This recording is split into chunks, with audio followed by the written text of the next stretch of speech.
అందుకు తండ్రి, నేను చిన్నప్పుడు ఒక కథ విన్నాను. జన్మ జన్మల వాసనలు తెలిసిన పండితుడు అతడు. ఒకరోజు శిష్యులను తన దగ్గరికి పిలిచి తనకు చివరి క్షణాలు సమీపిస్తున్నాయని చెప్పాడు. శిష్యులు బాధపడుతూ ఉంటే తను ఈ శరీరాన్ని వదిలి పక్క ఊరిలోనే పుట్టబోతున్నట్లు తెలిపాడు. శిష్యులు చాలా సంతోషించారు.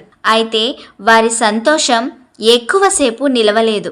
ఎందుకంటే పండితుడు పుట్టబోయేది వరాహ రూపంలోనని శిష్యులకు తెలియడం వల్ల.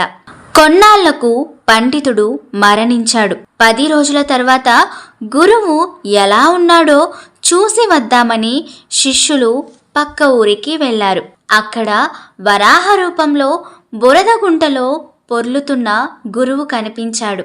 అయ్యో, గురువుకి ఎంత దుర్గతి పట్టింది అని విలపిస్తూ వరాహ రూపంలో ఉన్న గురువును తమతో పాటు తీసుకువెళ్ళడానికి శిష్యులు సమాయత్తమయ్యారు.